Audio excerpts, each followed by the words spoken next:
adjusted and needs to be in therapy. The parents certainly haven't talked about, as joint legal custodians, that the child has an issue and needs to be in therapy.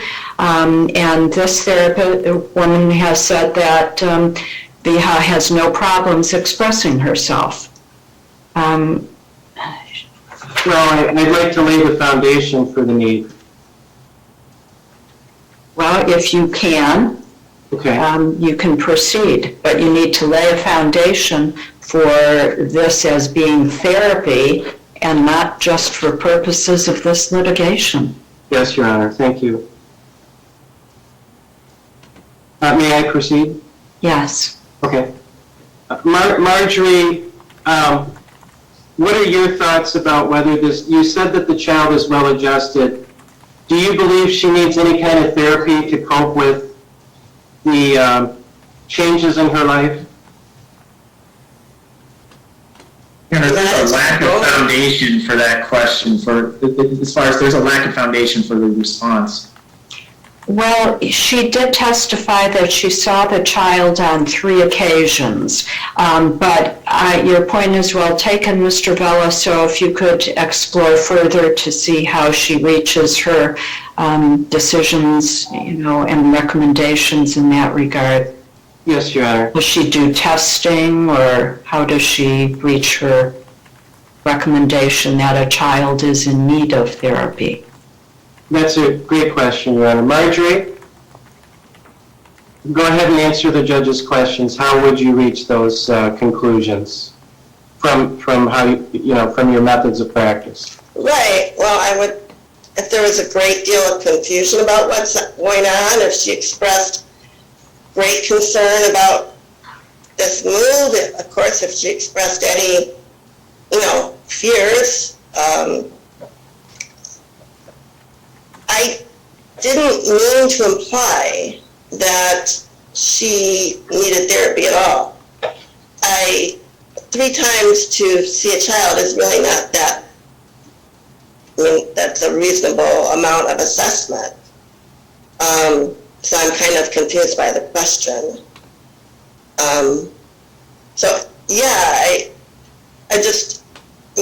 Children are not going to come into your office and say, well, this is how I'm feeling, and this is what I think, and there's certainly, most of them are not going to come into your office and say, I don't want to go there. I definitely don't want to go there. Because they don't know. Mm-hmm. They're not sure. They're children. Right.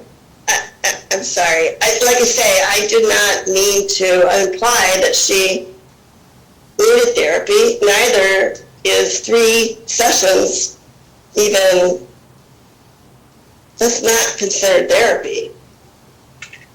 Then I will sustain Mr. Vella's objection regarding the hearsay. For the times that she saw this therapist, it was an assessment, not therapy. Yes, Your Honor.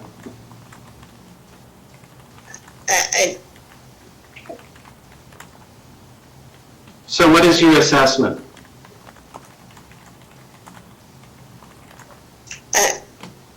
I'm really having a difficult time understanding how I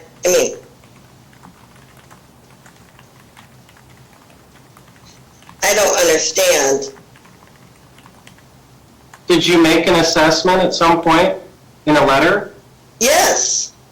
Okay. I'm going to, just for everybody's benefit, share my screen here.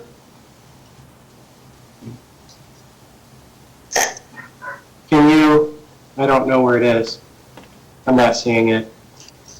Can anybody? I'm seeing it. Oh gosh, Your Honor. Your Honor, I am objecting to this exhibit in this letter. It's full of hearsay. Obviously, this witness has already testified that she didn't mean to imply that she needed therapy, and that neither is 3 sessions therapy. She hasn't made a full assessment. And again, this letter is going to be full of hearsay.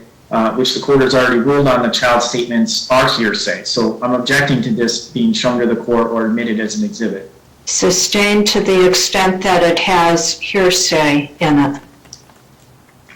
Yes, Your Honor. Marjorie, do you see this letter? Because I'm having trouble. Yeah, I have it right in front of me. Okay. Does that refresh your recollection of what your assessment was? Well, I'm sorry, I don't understand how, yeah, I know what my assessment was. Oh, okay, go ahead and please share that. And so would you take that off the screen? Because I'm trying not to look at it and read it because I said that it's not admissible. Thank you. Yes, sorry, okay. Go ahead, please share your assessment. I'm really struggling because the only person I can talk to about this is Viha. I obviously wasn't there. I'm not in her home, so I don't know how. Well, based on your... I just don't understand how I'm supposed to respond. Well, let me clarify my question. Based on your observations, you mentioned earlier that children at different ages present differently in their communication, both verbal and nonverbal. I'm not asking you for what she said or trying to prove what she said is true. What I'm asking you is, based on your observations and albeit 3 sessions, you did indicate that you have an assessment, and you mentioned several times the word comfort level. What say you about her comfort level in terms of, let's say she were to go to Dad's for 2 weeks? Do you have an assessment as to that? Your Honor, that's going to call for an interpretation of hearsay. But that's what this type of witness would do. You know, she gathers information, she relies on her training and education and experience and makes an assessment.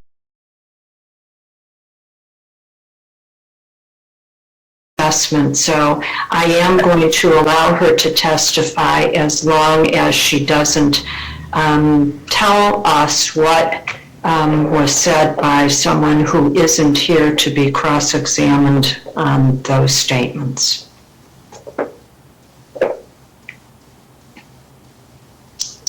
So, can I ask a question? I don't know how this works. Okay, are you trying to clarify and understand what I'm asking you? No, what Judge O'Brien is saying? I'm sorry? What Judge O'Brien is saying? Can I clarify that? Or no? That's up to the court. Yeah, the witness seems to have some confusion about what's been said. So, can you answer Mr. Finley's question? Only relying on what I observed in terms of body language and none of her words? Is that what you're saying? You can testify about that. Okay.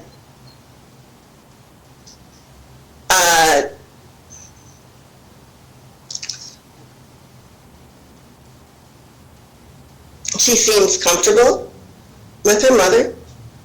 She seems well adjusted. She seems okay, if a little wary, but okay about going to South Carolina. And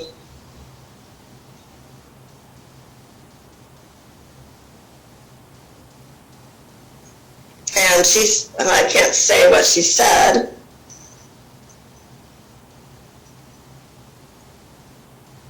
Based on your observations, how do you think she would respond to a 2-week visit?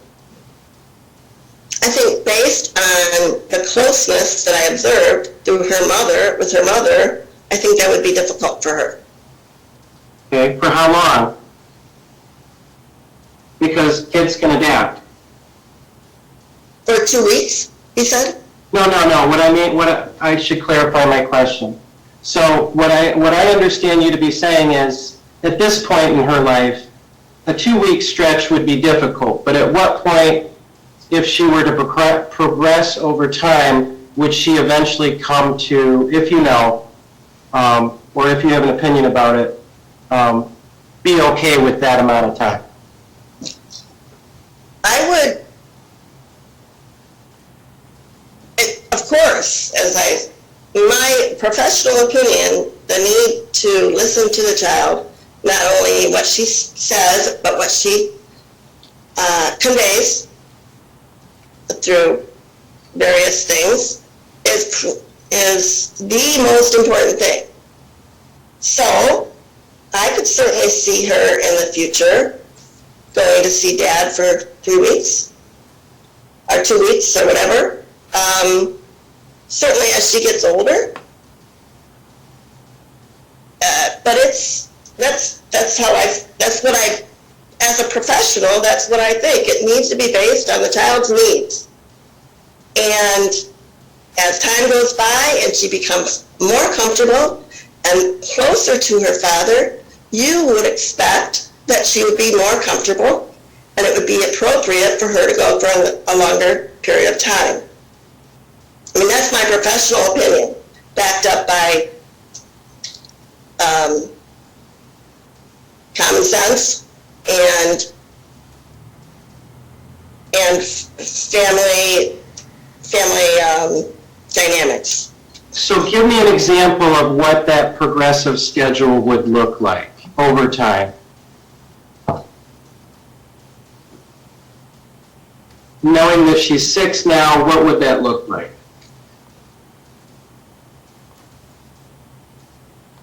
And I appreciate that my question is a bit unfair because you said it's based on her comfort level, so it's not necessarily based on a mechanical schedule, but just kind of ballpark me. Give me an idea of what that would look like.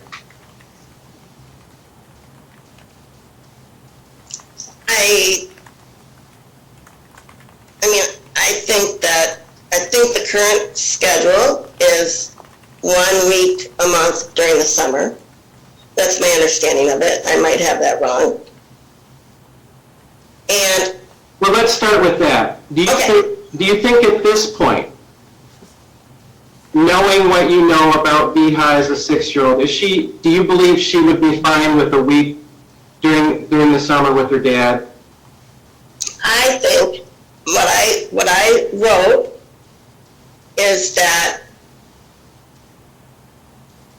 a week may be acceptable, but that it should, if Viha appears uncomfortable with it, the parents should work together to figure out how that discomfort can be ameliorated. Maybe it's more sessions on Zoom.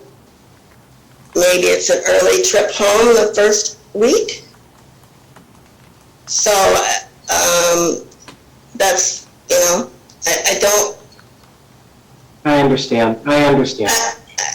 So what you're saying is the parents have to be parents. Okay. Yeah. Thank you. I appreciate your time, Your Honor. I tender the witness. I would offer